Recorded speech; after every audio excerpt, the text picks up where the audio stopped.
Hello friends, welcome to my YouTube channel. आज हम गति के नियम पढ़ेंगे। गति के नियम में सबसे पहले अपन ने कल पढ़ा था प्रथम नियम।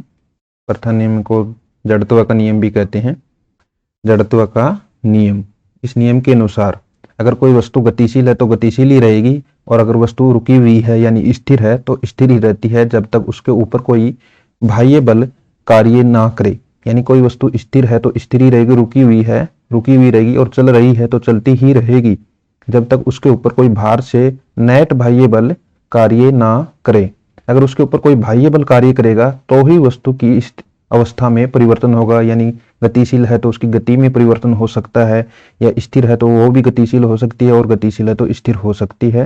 ये तब होगा जब उसके ऊपर नेट बाह्य बल कार्य करे।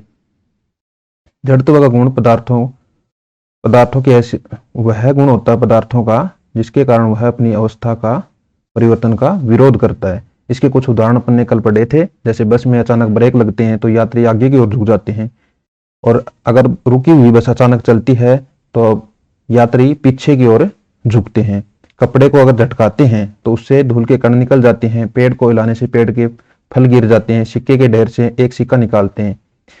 ये सब इसके उदाहरण हैं।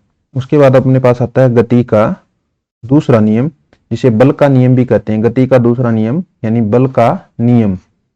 इस नियम के अनुसार क्या होता है, यदि किसी वस्तु के संवेग में समय के साथ परिवर्तन की दर आरोपित बाह्य बल के समानुपाती होती है। संवेग में परिवर्तन की दर, समय के साथ संवेग में परिवर्तन की दर आरोपित बाह्य बल के समानुपाती होती है। और संवेग को लिखते हैं P से, तो dP बटे dt समानुपाती F होता है। और dP बटे dt यहाँ पे एक K आ जाता है। अगर इस समानुपाती को बराबर में बदलेंगे तो यहाँ पे बराबर KF, जो K है ये से बोलते हैं समानुपाती नियतांक, और इसका साधारणतः अपन मान ले लेते हैं 1, तो F बराबर हो जाएगा dP बटे dt। K का मान ले लिया यहाँ पे 1, तो K का मान 1 लेने पे संवेग में परिवर्तन की दर बल के बराबर होती है। संवेग में परिवर्तन की दर बल होती है, बल के बराबर होती है। और ये अब यहाँ पे आपने एक नाम देखा है संवेग। ये संवेग होता है P से लिखते हैं, और इसको लिखते हैं द्रव्यमान को अगर वेग से गुणा कर दें। यदि कोई द्रव्यमान m द्रव्यमान है किसी कण का या वस्तु का, और उसका वेग अगर v है, तो उन दोनों को अगर गुणा कर दें, द्रव्यमान को उस कण के वेग से गुणा कर दें, तो अपने को संवेग मिलता है। और इसके नाम में भी है सम और वेग। सम का मतलब होता है सहती का यानी द्रव्यमान और वेग दोनों को गुणा करने पे अपने पास संवेग आता है। संवेग होता है द्रव्यमान गुणा वेग। साधारणतः अपने को याद रखना है P बराबर mv का मतलब है द्रव्यमान गुणा वेग। और यहाँ पे वेग एक सदिश राशि है, इसलिए P भी एक सदिश राशि होती है, यानी संवेग एक सदिश राशि होती है। P का मात्रक अगर अपने को निकालना पड़े, m का मात्रक किलोग्राम, m आ रहा है तो m का मात्रक किलोग्राम, और v यानी वेग का मात्रक अपने पहले पढ़ा था मीटर प्रति सेकंड, तो मात्रक हो गया किलोग्राम मीटर प्रति सेकंड। अगर विमा की बात करें तो द्रव्यमान आ रहा है m1 आ जाएगा, लंबाई आ रही है मीटर आ रहा है L1 आ जाएगा, समय का इनवर्स यानी टाइम का इनवर्स तो T इनवर्स T की घात -1, विमा हो गई m1 L1 T -1। अब यहाँ पे अपन देखते हैं F का मान अपन ने निकाला था dP बटे dt, और यहाँ पे P का मान रख देते हैं mv। dP बटे dt P की जगह रख दिया mv संवेग का मान।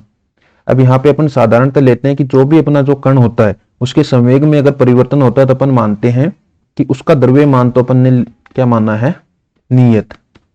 द्रव्यमान को साधारणतः अपन नियत मानते हैं, यानी बदल नहीं रहा है, इसलिए m आ जाता है अवकलन से बाहर आ जाएगा। अंदर जो बचेगा dv बटे dt, तो F बराबर आ जाएगा m और dv बटे dt वेग में परिवर्तन की दर होती है त्वरण, तो ma, तो F बराबर ma याद रखना है अपने को, F बराबर ma।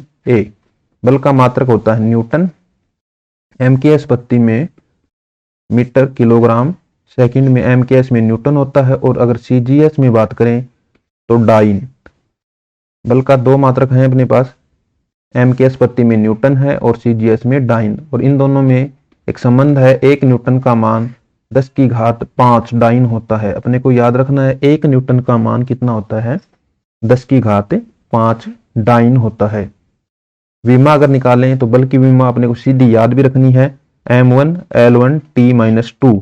यहां से इसको अपन निकाल भी सकते हैं M और A से, M की विमा M1 और A की विमा L1 T-2, M1 L1 T-2। Duty नियम जो अपन ने पढ़ा, बल का नियम, इसके कुछ अपने पास उदाहरण भी हैं। जैसे खिलाड़ी कैच लेते समय गेंद को, जैसे खिलाड़ी गेंद से कैच लेता है तो हाथों को पीछे की ओर करता है, क्योंकि उस टाइम वो है जैसे कैच लेगा तो अपने दोनों हाथों को कैच लेते समय पीछे की ओर खींचता है, क्योंकि जैसे वो कैच ले रहा है तो कैच लेते समय अगर वो पीछे की ओर करेगा तो जो अपना उसका संपर्क समय होता है, यानी टी का समय, यानी टी का मान बढ़ जाता है। संपर्क समय जो होता है उसका मान बढ़ जाता है, यानी लगने वाला समय ज्यादा हो जाता है, जिससे लगने वाला बल का मान कम होता है। F बराबर होता है dP/dt। अगर समय ज्यादा हो गया, T का मान बढ़ गया तो F का मान कम होगा, इसलिए हाथों के ऊपर कम बल लगता है। इसलिए खिलाड़ी कैच लेते समय हाथों को पीछे की ओर करता है। इसी प्रकार अपन अगर फर्श पे कूदते हैं तो अपने ज्यादा लगती है, और गद्दे पे कूदते हैं तो अपने कम लगती है। इसलिए गद्दे पे कूदने पे क्या होता है, जैसे ही गद्दे पे कूदेंगे गद्दा दबेगा, दबने के समय उसके संपर्क समय है वो ज्यादा हो जाता है, इसलिए लगने वाला बल कम हो जाता है। ये इसके कुछ उदाहरण हैं। अब बल के कारण अपन देखते हैं वस्तु की अवस्था में क्या क्या परिवर्तन हो सकता है। बल के कारण वस्तु की गति में परिवर्तन हो सकता है, यानी तेज चल रही हो तो हो सकता है वो धीरे चलने लग जाए, अगर धीरे चल रही है तो हो सकता है वो तेज चलने लग जाए। अगर स्थिर वस्तु है तो हो सकती है वो गतिशील भी हो सकती है, गतिशील वस्तु है तो स्थिर हो सकती है, यानी उसकी गति को रोक सकते हैं। और बल के कारण किसी वस्तु की गति की दिशा को परिवर्तित कर सकते हैं, यानी कोई वस्तु अगर इधर जा रही है उसके ऊपर इधर बल लगाएंगे तो वो धीरे धीरे इधर जाने लग जाएगी। यानी बल के कारण वस्तु की गति की दिशा को भी परिवर्तित किया जा सकता है। इसके बाद अपने पास एक आता है अभिकेंद्रीय बल। अभिकेंद्रीय बल, किसी वस्तु को अगर अपने को वर्ताकार पथ में अगर घुमाना है, किसी भी वस्तु को अगर अपने को वर्ताकार पथ में घुमाना है तो उसके लिए अपने को एक बल आवश्यक होता है, जिसे अपने को अपन क्या कहते हैं, अभिकेंद्रीय बल कहते हैं। अगर अभिकेंद्रीय बल वस्तु के ऊपर नहीं लगेगा तो वस्तु वर्ताकार पथ में गति ना करके सीधी निकल जाएगी। लेकिन यह बल क्या करता है, वस्तु को हमेशा केंद्र की ओर खींचता रहता है। यह बल हमेशा केंद्र की ओर लगता है, वस्तु के ऊपर गति की लंबवत दिशा में लगता है, और हमेशा इसकी दिशा केंद्र की ओर होती है। इसे अभिकेंद्रीय बल कहते हैं, और इसका मान होता है F बराबर mv²/r। mv²/r। अगर कोई वस्तु अगर वर्ताकार पथ में चल रही है तो इसके केंद्र की ओर हमेशा एक बल लगता है, F बराबर mv²/r। अगर ये वस्तु आ गई यहाँ आ जाती है तो इधर लगेगा, यहाँ आ गई चलते चलते तो इधर लगेगा। इस हर बिंदु के ऊपर देखेंगे तो इसकी दिशा केंद्र की ओर होती है। इसे क्या कहते हैं, अभिकेंद्रीय बल। यह किसी भी वस्तु को वर्ताकार पथ में चलाने के लिए आवश्यक होता है। इसके बाद अपना अगला टॉपिक है आवेग। इंपल्स कहते हैं इंग्लिश में इसको, आवेग। आवेग यानी इंपल्स, इसको जे के द्वारा लिखते हैं, कई बार इसको अपन आई के द्वारा भी लिख देते हैं।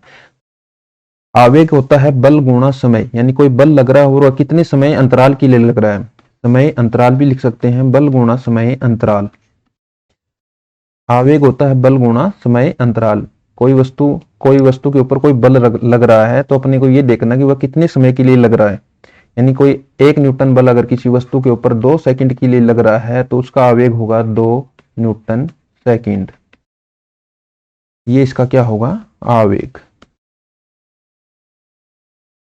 तो जे बराबर क्या हो जाएगा, बल को लिखते हैं एफ के द्वारा, समय अंतराल को लिख दिया del t, f del t. और ज्यादा लिखें तो एफ क्या है, एम ए, अभी पढ़ा था द्रव्यमान गुणा त्वरण, और डेल टी और ए डेल टी मिलके हो गया डेल वी, यानी वेग में परिवर्तन। तो जे को क्या लिख सकते हैं, एम डेल वी, यानी द्रव्यमान गुणा डेल वी यानी वेग में परिवर्तन, और जे एम डेल वी यानी वेग में परिवर्तन है तो इसको लिख सकते हैं डेल एम वी यानी डेल पी। तो जे बराबर आ गया डेल पी यानी संवेग में परिवर्तन आवेग के बराबर होता है। इसे क्या कहते हैं? आवेग संवेग प्रमेय कहते हैं। यानी कोई वस्तु है उसके संवेग में जितना परिवर्तन होगा वह किसके बराबर होगा? आवेग के। इसे आवेग संवेग प्रमेय कहते हैं। आवेग होता है वो संवेग में परिवर्तन होता है। आवेग एक सदिश राशि है क्योंकि यह v पे निर्भर करती है और v एक क्या है? सदिश राशि है, इसलिए ये एक सदिश राशि है। मात्रक होगा इसका f del t. F del t, f का मात्रक न्यूटन और डेल टी का मात्रक सेकंड, तो एन एस। और दूसरा मात्रक लिखें यहां से एम डेल वी से, एम डेल वी से अगर मात्रक लिखें तो एम का मात्रक किलोग्राम और डेल वी यानी वेग है, वेग का मात्रक होता है मीटर प्रति सेकंड, तो इसका मात्रक आएगा किलोग्राम मीटर प्रति सेकंड। विमा अगर देखें तो m1 l1 t-1, बल्कि विमा थी m1 l1 t-2, उसके आगे गुणा हो रहा है एक सेकंड तो यानी t1 से गुणा होगा, तो यह आ जाएगा m1 l1 t-2 और +1 तो बचेगा -1। ये आ गई आवेग की विमा। अब अपने पास एक न्यूमेरिकल है।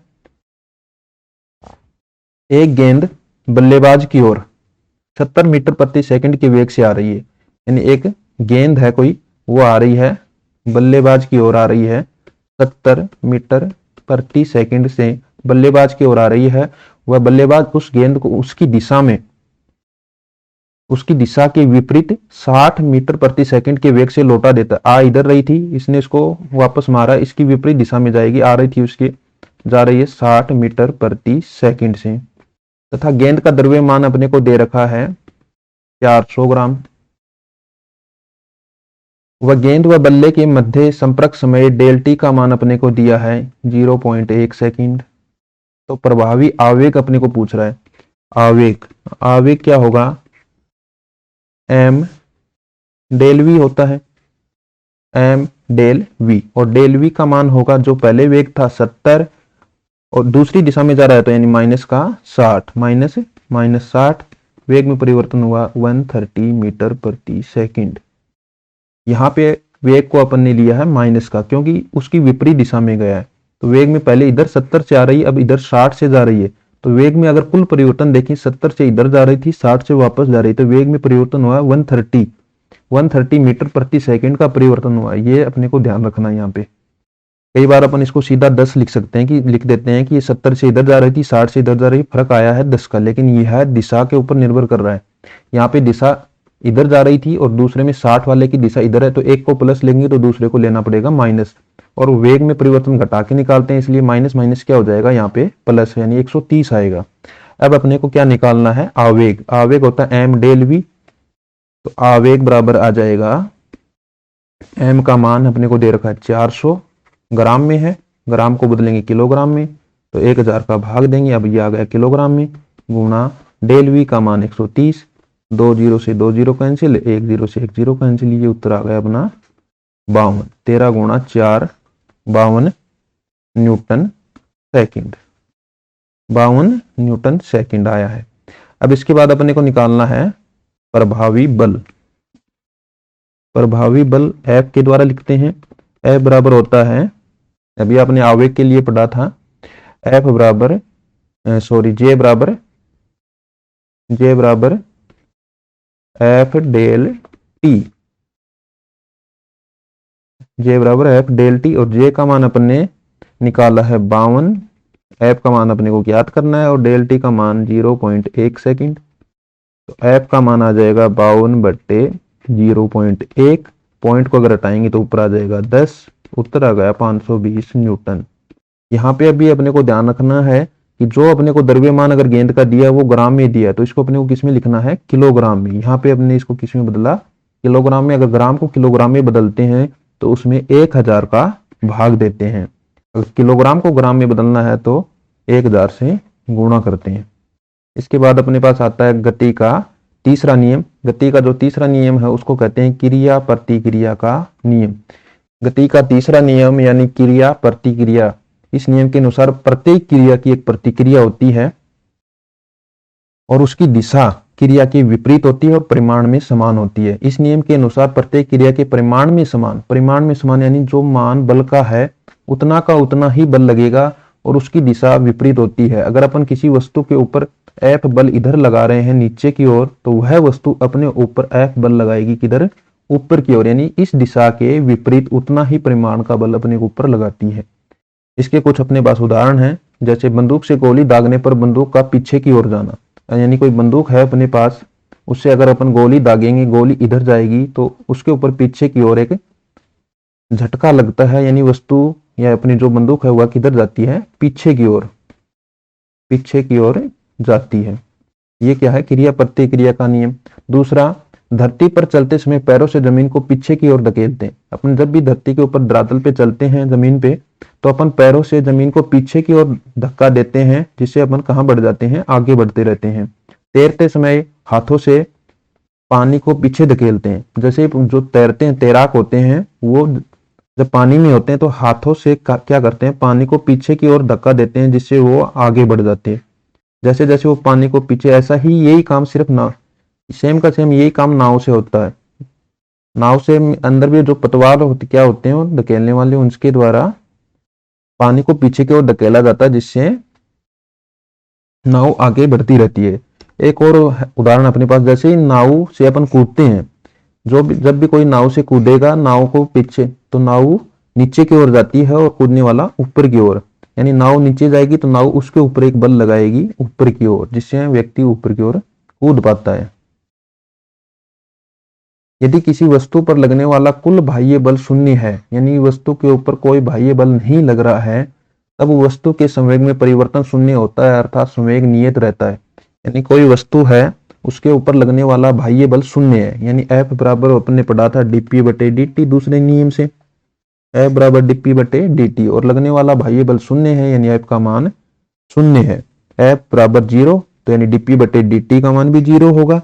अब dp बटे dt होता है संवेग में परिवर्तन की दर।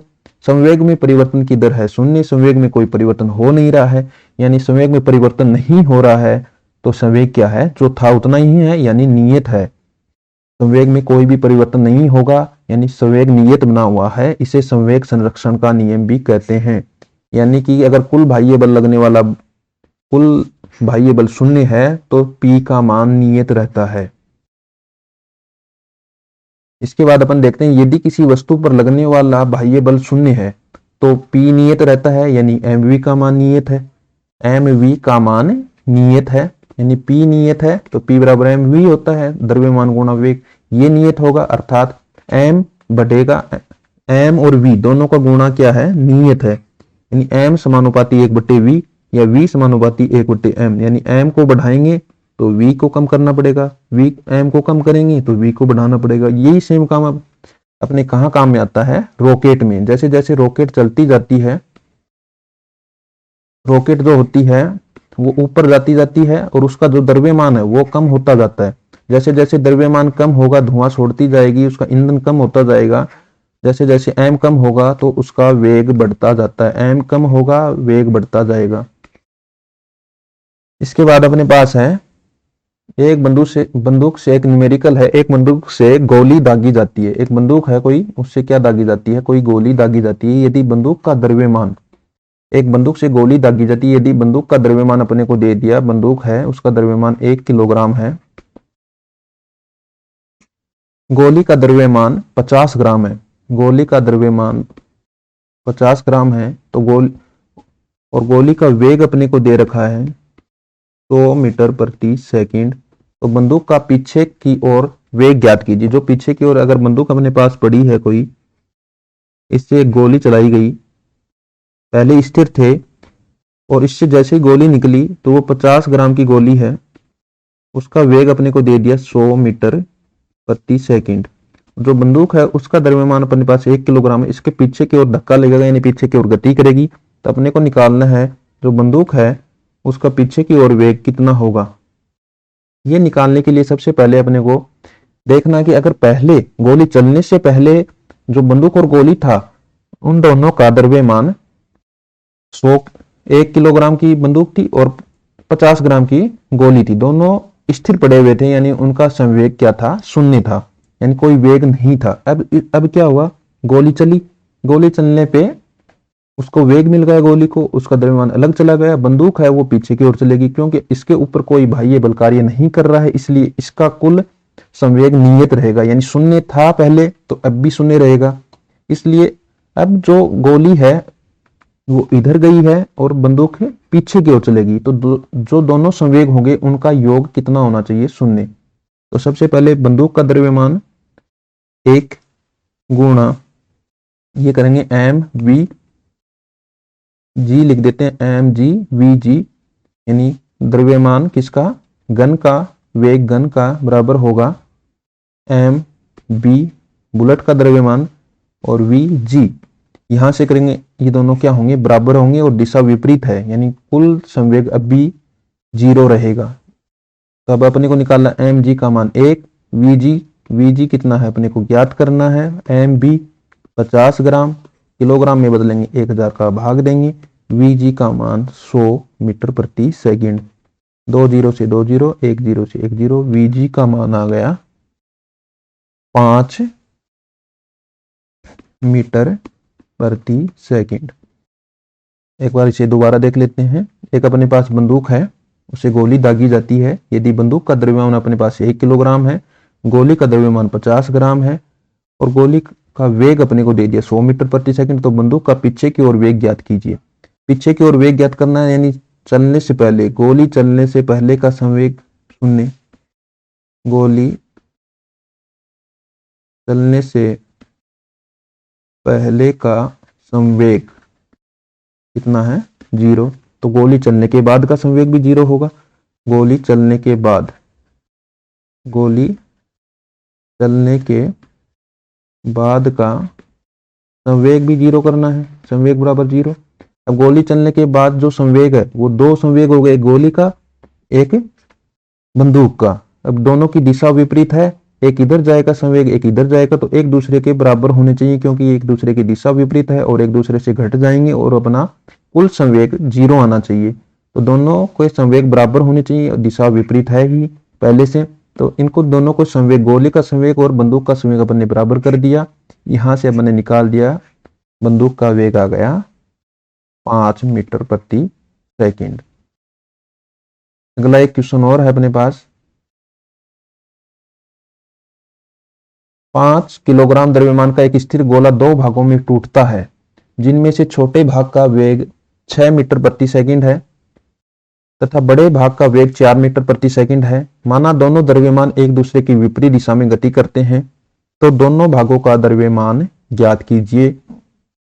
इस घटना के दौरान द्रव्यमान क्षति नगण्य माननी है, यानी कि जो 2 टुकड़े हुए हैं उनमें से कोई भी द्रव्यमान की क्षति नहीं हुई है, कोई भी हानि नहीं हुई है, दोनों टुकड़ों का द्रव्यमान 5 किलोग्राम है।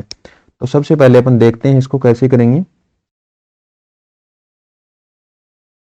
5 किलोग्राम का कोई अपने पास टुकड़ा है, अपन मानते हैं कि ये 2 भागों में टूटता है, M1 और M2। M1 मान लेते हैं बड़ा भाग, M2 मान लेते हैं छोटा भाग।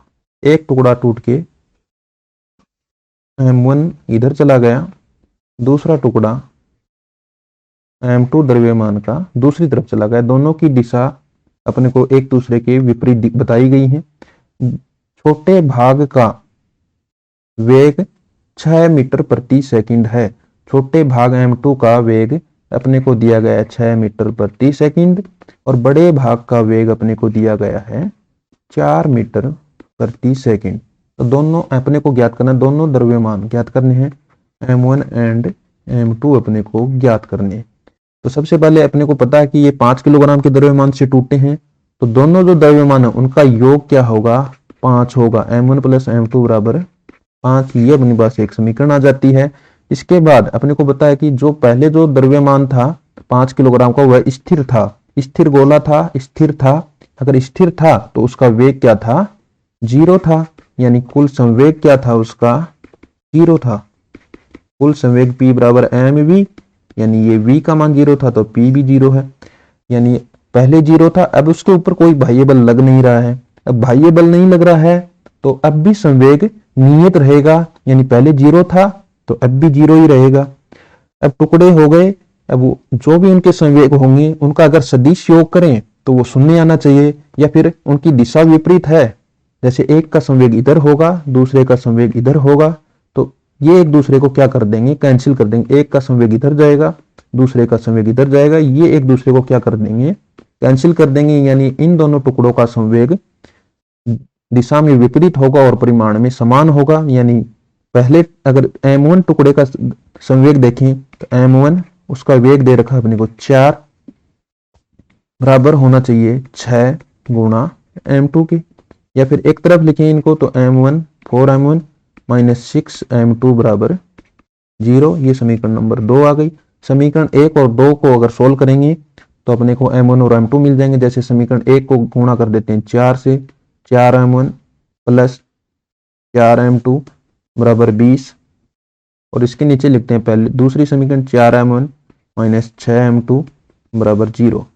अब इनमें से घटा देते हैं, ये समीकरण इसमें से घटा देंगे तो ये साइन प्लस का और ये माइनस का, ये इससे कैंसिल, 6 और 4 10, m2 बराबर 20, यहाँ से m2 बराबर 20 बट्टे 10 यानी आ गया 2।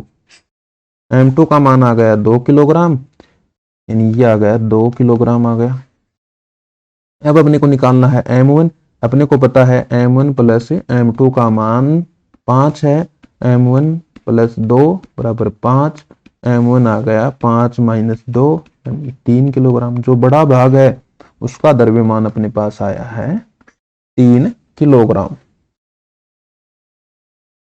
इस प्रकार इस प्रश्न को अपन सोल्व कर लेंगे। अपने पास एक बहुत इंपॉर्टेंट क्वेश्चन और है, इसको देखते हैं। एक 100 ग्राम द्रव्यमान की गोली जिसका वेग, एक 100 ग्राम की कोई द्रव्यमान की कोई गोली है जिसका द्रव्यमान अपने को दे रखा है 100 ग्राम द्रव्यमान, इसका वेग अपने को दे रखा है 200 मीटर प्रति सेकंड, एक लकड़ी के गुटके में जाके धंस जाती है, यानी ये आके टक्कर करेगी यहाँ पे और इस टुकड़े के अंदर धंस गई। अगर इस गुटके का द्रव्यमान अपने को दे रखा है 900 ग्राम और इसके अंदर एक गोली आ गई 100 ग्राम की, लकड़ी के गुटके का वेग ज्ञात करना है। अब जैसे धंसेगी, स्थिर था गुटका पहले, इसके अंदर धंस जाती है, लकड़ी के गुटके का वेग अपने को ज्ञात करना है। क्या होगा, माना गुटका घर्षण रहित सतह पर रखा है, यानी कि गति करने में उसकी ऊर्जा की कोई हानि नहीं हो रही है, वह इस घटना के दौरान ऊर्जा हानि नगण्य है। यानी जैसे इसके अंदर धंसती है गोली तो इसके अंदर कोई ऊर्जा की हानि नहीं हो रही है। तो इसके लिए अपने को क्या निकालना है, गुटके का वेग। तो सबसे पहले अपने पास देखा अपन ने कि एक गोली थी, बुलेट थी, उसका द्रव्यमान अपने को दे दिया इसने, द्रव्यमान 100 ग्राम और वेग दे दिया 200 मीटर प्रति सेकंड। और दूसरी तरफ देखें तो अपने पास एक लकड़ी का गुटका 900 ग्राम का था, वेग था 0। तो टक्कर से पहले का संवेग कितना है, पहले संवेग सिर्फ गोली के कारण वेग है, गोली में वेग है तो इसके कारण ही संवेग होगा, इसका कोई वेग है ही नहीं क्योंकि वेग 0 है तो इसका संवेग 0 होगा। तो इसके लिए संवेग निकालेंगे तो mv, m का मान 100 ग्राम, 100 को किलोग्राम में बदलेंगे 1000 का भाग देंगे गुणा 200, 2 0 से 2 0 कैंसिल, 1 0 से 1 0 कैंसिल, उत्तर आया 20 किलोग्राम मीटर प्रति सेकंड। अब अपने को क्या हुआ, इसके बाद टक्कर के बाद का संवेग निकालेंगे। टक्कर जैसे हुई, टक्कर होने के बाद 900 ग्राम गुटके का द्रव्यमान और 100 ग्राम इसमें आ गई गोली का द्रव्यमान, बन गया 1000 किलोग्राम, 1000 ग्राम यानी 1 किलोग्राम इसको अपन कह सकते हैं। टक्कर के बाद का संवेग निकालेंगे, दोनों समान होंगे क्योंकि इसके ऊपर कोई, टक्कर के बाद का संवेग कितना होगा mv, जो अपने को ज्ञात करना है v का मान, m का मान 900 प्लस 100 बटे 1000 किलोग्राम में बदल दिया गुणा v, 900 और 1000 ये बन गया 1000 बटे 1000 गुणा v, 1000 से 1000 कैंसिल यानी v आ गया। टक्कर के बाद का संवेग v है, टक्कर के पहले का संवेग इतना है 20 आ रहा है। अब अपने को पता है कि इसके अंदर कोई भी बाह्य बल कार्य नहीं कर रहा है, इसलिए संवेग क्या रहेगा, नियत रहेगा, संरक्षित रहेगा, संवेग संरक्षित रहेगा संवेग संरक्षण नियम से। इसलिए क्या होगा, टक्कर के बाद का संवेग और टक्कर के पहले का संवेग बराबर होगा। टक्कर के पहले का संवेग बराबर टक्कर के बाद का संवेग, यानी टक्कर के पहले 20, बाद का v, तो v बराबर आ गया 20 मीटर प्रति सेकंड। ये इसका आंसर होगा।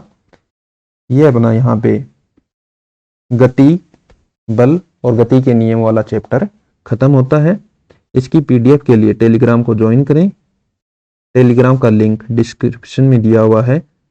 Thank you. चैनल को सब्सक्राइब करें, शेयर करें, लाइक करें, कमेंट करें। Thank you very much.